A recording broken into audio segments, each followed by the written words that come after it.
Episode kali ini dibuka dengan Pak Nielsen yang sedang memberikan ceramah kepada para jemaatnya. Setelah selesai, Pak Nielsen mendekati Tabi yang baru tiba untuk menemuinya. Tabi mengatakan bahwa dia baru saja selesai mengemas barang-barang dan tanpa sengaja menemukan sesuatu yang mungkin milik Pak Nielsen. Pak Nielsen menerimanya. Itu adalah catatan berisi bagian-bagian Alkitab yang ditulis sendiri oleh Pak Nielsen.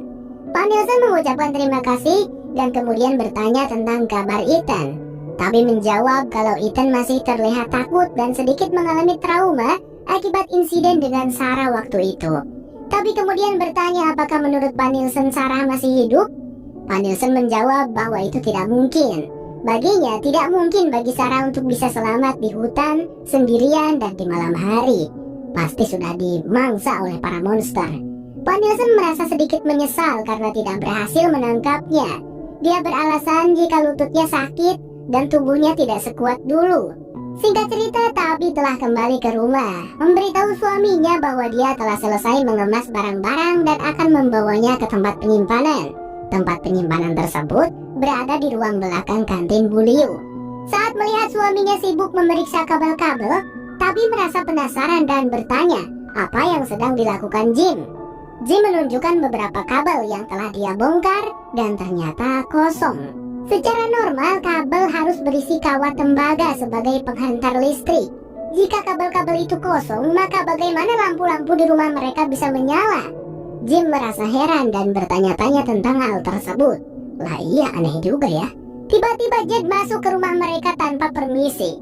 Dia tampak membawa radio, antena, dan beberapa barang lainnya. Jim dan Tabi terlihat tidak suka melihat kedatangan Jed. Namun Jed mengatakan kalau dia membutuhkan bantuan Jim.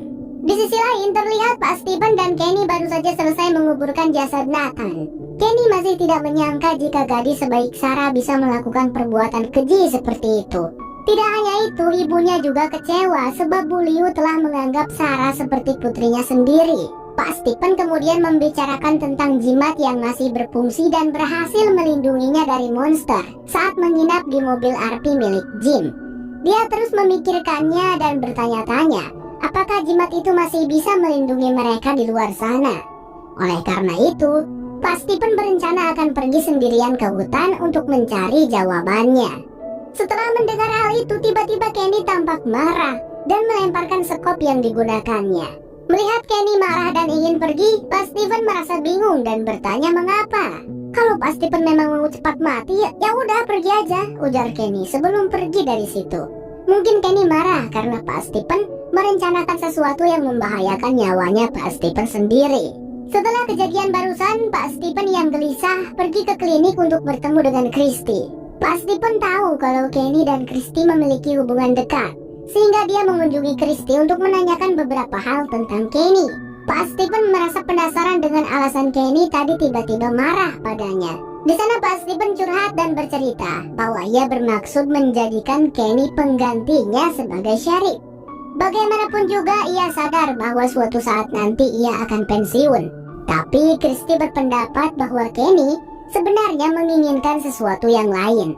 Meskipun Kenny telah bekerja keras untuk tidak mengecewakan Pak Stephen, menurut Christy, apa yang sebenarnya diinginkan Kenny adalah figur seorang ayah dan bukan jabatan sebagai sheriff. Setelah mendengar penjelasan tersebut, Pak Stephen sepertinya menyadari kesalahan yang telah dia lakukan. Sebelum pergi, Pak Stephen mengucapkan terima kasih kepada Christy.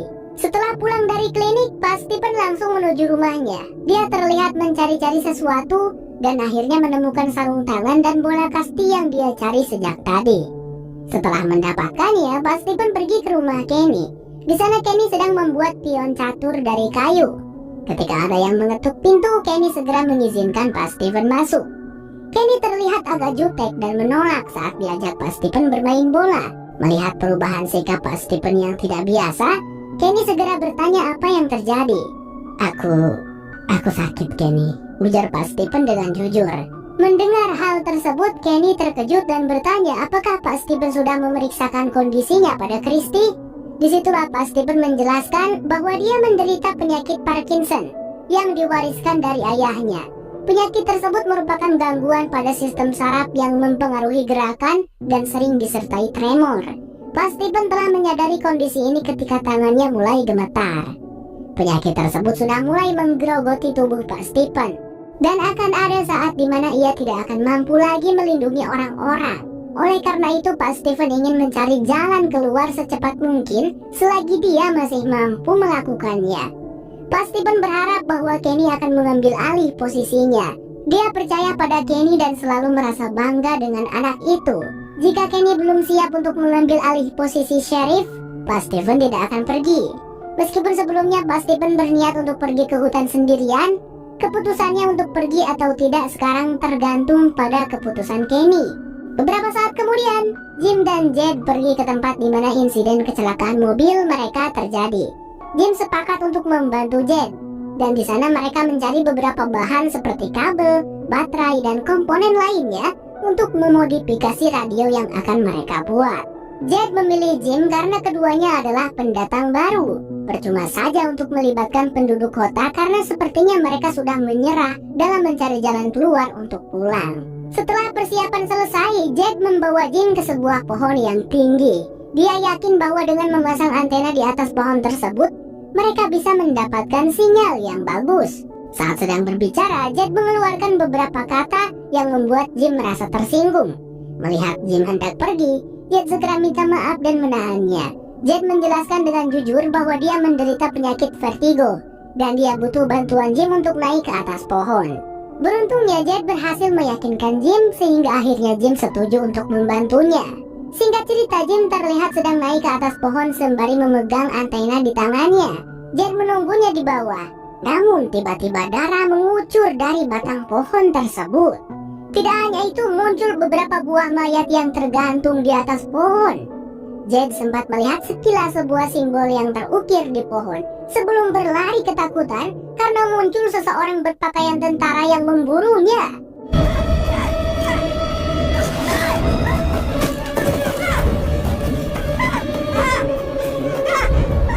Jed yang sempat melarikan diri akhirnya berhasil ditangkap oleh tentara itu. Tapi ternyata itu semua hanya merupakan halusinasi. Jim yang melihat Jed tiba-tiba berlari, pergi mengejarnya dan berhasil membuat Jed sadar. Meskipun Jed masih terlihat sangat ketakutan, dia tidak berniat untuk menceritakan kejadian barusan kepada Jim dan malah pergi meninggalkan Jim sendirian di sana. Jed yang masih tampak ketakutan ternyata pergi ke kantin. Di sana dia menggambar simbol yang dilihatnya di batang pohon. Sesaat kemudian, Ibu Liu datang dengan membawakan Jed segelas teh. Awalnya Jed menolak karena merasa tidak memesan apapun. Tapi setelah Ibu Liu terus memaksa, akhirnya Jed memutuskan untuk meminum teh tersebut yang ternyata rasanya sangat enak. Jed kemudian mengucapkan terima kasih dan terlihat agak lebih tenang. Ibu Liu sudah memperhatikan gambarnya Jed sejak tadi. Ia lalu mengambil kertas tersebut dan pergi tanpa mengucapkan sepatah kata pun. Jed awalnya bingung mengapa Ibu Liu tiba-tiba saja pergi, sehingga dia pun mengikutinya dan sampai di tempat penyimpanan. Setelah beberapa saat mencari, akhirnya Ibu Liu menemukan sebuah buku catatan yang berisikan gambar simbol yang sama dengan yang digambar Jed barusan. Sementara itu, Tabi dan Ethan pergi bersama ke kantin Ibu Liu. Tabi terlihat membawa kardus berisi barang-barang yang akan dia titipkan ke tempat penyimpanan. Setelah berbicara dengan Ibu Liu, wanita paruh baya tersebut mengajak mereka masuk untuk menunjukkan lokasi tempat penyimpanan. Ethan terhenti sejenak dan terlihat ragu untuk masuk. Terlihat kalau dia ketakutan. Tabi dengan cepat menyadari hal ini dan meyakinkan Ethan jika Sarah tidak ada di sana. Mendengar itu, Ethan pun percaya dan bersedia ikut dengan ibunya. Setibanya di tempat penyimpanan, tanpa mengucapkan sepatah kata pun, Ibu Liu langsung pergi. Tabi sedikit heran dengan sikap kurang ramah dari Ibu Liu. Namun dia memilih untuk tidak mempermasalahkannya dan segera menyimpan barang-barang yang dia bawa. Tabi dan Ethan melihat sekeliling untuk melihat apa saja yang disimpan di sana. Hingga Tabi tiba-tiba tertarik dan mengambil sebuah gelang yang tergantung di sana. Sepertinya Tabi mengenali gelang tersebut. Beberapa saat kemudian Tabi terlihat membawa pulang gelang yang tadi. Ethan bertanya kapan ayahnya akan pulang, dan Tabi menjawab kalau Jim pasti akan segera pulang. Tiba-tiba lampu di rumah mereka mati dan menyala sendiri. Melihat hal itu, Tabi tampak memiliki ide untuk melakukan sesuatu sambil menunggu kepulangan Jim. Tabi meminta bantuan Ethan dan mengambil sebuah palu serta obeng. Setelah menggeser sebuah lemari kecil, tanpa diduga, Tabi memukul tembok rumah mereka dengan palu yang dia pegang. Hal ini membuat Ethan bingung tentang apa yang hendak ibunya lakukan. Di sisi lain, karena Jade pergi, Jim kembali ke pohon tempat dia sebelumnya memasang antena. Setelah memasang antena di atas pohon, Jim berniat untuk menguji apakah radio tersebut berhasil berfungsi atau tidak. Ketika Jim menyalakan radio, dia mulai berbicara, berharap ada seseorang di luar sana yang akan mendengar dan memberikan respon. Tapi sayangnya Jim tidak mendapatkan tanggapan apapun. Di sisi lain, Pak Nielsen tampak mencurigakan saat dia diam-diam turun ke basement miliknya. Di sana terungkaplah bahwa ternyata Sarah masih hidup dan ditahan oleh Pak Nielsen secara rahasia. Pak Nielsen tahu kalau Sarah pasti bertanya-tanya mengapa dia berada di sana, karena menurut aturan Sarah seharusnya dikurung di dalam kotak dan dibiarkan mati. Namun Nathan sebelumnya juga memberitahu Pak Nielsen tentang suara-suara yang didengar oleh Sarah. Meskipun Sarah telah melakukan hal yang mengerikan, Pak Nielsen percaya bahwa Sarah masih mampu membantu penduduk kota dan berbuat baik. Kalau Nathan masih hidup, pastinya dia juga akan mengharapkan hal yang sama. Mendengar hal tersebut, Sarah segera menerima tawaran dari Pak Nielsen dan mengangguk. Ia bersedia untuk membantu. Pak Nielsen tersenyum dan merasa senang setelah mendapat persetujuan dari Sarah. Pak Nielsen kemudian meminta Sarah untuk menceritakan mengenai suara-suara yang selama ini dia dengar. Ternyata Sarah tidak hanya mendengar suara dari satu orang, melainkan dari banyak suara yang dia sebut sebagai suara mereka. Sarah menceritakan bahwa mereka telah tinggal lama di kota tersebut dan terus menantikan adanya seseorang seperti Sarah yang dapat mendengar suara-suara mereka. Mereka ini yang dimaksud oleh Sarah, mari kita panggil saja dengan sebutan The Others. Seperti penduduk kota lainnya, The Others juga terjebak di sana dan sedang mencari cara untuk pulang. Namun tentang identitas sebenarnya dari The Others belum dijelaskan. Apakah mereka sebenarnya adalah manusia, monster, atau hantu? Entahlah. Setelah mendengar cerita Sarah, Pak Nielsen bertanya, mengapa Sarah mempercayai suara-suara tersebut? Sarah menjawab bahwa The Others memberitahunya akan banyak hal, termasuk mengenai akan kedatangan mobil keluarga Jim dan mobilnya Jade. Saat mobil-mobil tersebut tiba, Sarah berada di tepi kota untuk membuktikan dan menyaksikannya langsung. Dan ternyata memang benar. Hal itulah yang membuat Sarah percaya pada suara-suara itu dan mengikuti apa yang mereka katakan. Tapi meski The Others telah menjanjikan kepadanya kalau Nathan akan baik-baik saja, tapi kini situasinya justru sebaliknya. Saat Sarah kembali teringat akan Nathan, dia menjadi histeris. Melihat Sarah dalam keadaan seperti itu, Pak Nielsen mencoba menenangkannya. Pak Nielsen berpikir bahwa mereka berdua harus segera menceritakan semua ini kepada Pak Steven. Namun sebelum itu Sarah harus bisa memberikan bukti yang valid kalau suara-suara tersebut benar adanya dan dapat dipercaya. Tiba-tiba Sarah terlihat kesakitan. Dia kemudian meminta sehelai kertas karena The Others ingin menunjukkan sesuatu kepada Pak Nielsen. Dengan tangan gemetar, Sarah mencoba menulis sesuatu di selembar kertas yang diberikan oleh Pak Nielsen. Terlihat beberapa kertas yang sudah diremas oleh Sarah. Namun pada percobaan selanjutnya, Sarah berhasil menggambar sesuatu yang langsung ia berikan kepada Pak Nielsen. Pak Nielsen menerima kertas tersebut dan terlihat bingung dengan apa maksudnya. Hingga Sarah menjelaskan bahwa The Others telah mengawasi Pak Nielsen sejak lama. Mereka bahkan mengetahui detail ketika hari pertama Pak Nielsen tiba di kota tersebut, termasuk ketika Pak Nielsen menguburkan tas miliknya di suatu tempat. Pak Nielsen terkejut setelah mendengar apa yang Sarah sampaikan. Logikanya kan Pak Nielsen datang ke kota ini lebih dulu dan lebih lama daripada Sarah. Kalau Sarah berbohong tentang bisikan-bisikannya, bagaimana Sarah bisa tahu kalau dulu Pak Nielsen menguburkan sebuah tas? Beberapa saat kemudian Pak Nielsen terlihat pergi ke lahan kosong dan mulai menggali tanah di sana. Setelah dirasa cukup menggali, Pak Nielsen berhasil menemukan tas yang sebelumnya dia kubur. Di dalam tas itu terdapat sebotol minuman, baju, dan sebatang coklat. Pak Nielsen pun nampak terperangah dan tidak percaya setelah melihat jika gambar yang dibuat oleh Sarah sama dengan gambar yang terdapat pada kemasan coklat tersebut. Singkat cerita, Jim pulang ke rumah dengan membawa radio yang sebelumnya dia pasang di pohon. Namun dia kaget melihat tembok rumahnya sudah berlubang. Tak lama kemudian, Ethan muncul sambil membawa ember. Jim segera menanyakan keberadaan ibunya dan Ethan memberitahu bahwa Tabi berada di basement. Jim segera menuju basement dan bertanya apa yang sedang dilakukan Tabi. Di sana Tabi terlihat sedang menggali tanah di lantai basement. Tabi menjelaskan bahwa semua kabel di rumah mereka menuju ke bawah, membuatnya penasaran dari mana sumber listrik berasal.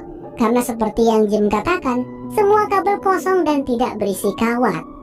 Setelah mendengar penjelasan tersebut, Jim mengerti. Tapi dia penasaran dengan apa yang mendorong Tabi untuk tiba-tiba melakukan hal itu. Tabi lalu segera menunjukkan gelang tadi. Tabi berkata kalau gelang tersebut adalah gelang yang dia buat sendiri untuk Jim. Mereka berdua tahu kalau gelang itu sudah hilang saat Julie baru lahir. Berarti itu sudah sangat lama ya. Dan entah bagaimana caranya Tabi bisa menemukan gelang tersebut ada di tempat penyimpanan di kota ini. Awalnya Jim merasa ragu apakah itu benar gelang yang sama, tapi Tabi berhasil meyakinkannya. Dengan semua keanehan itu, Tabi berniat untuk mencari kemana arah kabel-kabel tersebut berpusat. Jim yang setuju dengan rencana Tabi lalu meminta sekop karena dia akan ikut membantunya. Here comes the heat. Are you sure? Because I got some heat. Saat malam tiba di rumah koloni, semua orang tampak sudah tertidur. Tapi ada seorang pria yang merupakan penghuni rumah tersebut diam-diam naik ke lantai atas dan membuka tirai jendela. Di balik kaca jendela tersebut terlihat seorang gadis cantik yang sedang memegang seikat bunga. Gadis itu terlihat senang dan bahagia dengan bunga yang diberikan oleh pria tersebut. Kemudian gadis itu bertanya, "Kapan aku bisa masuk ke dalam, Wes?" Dan From bersambung.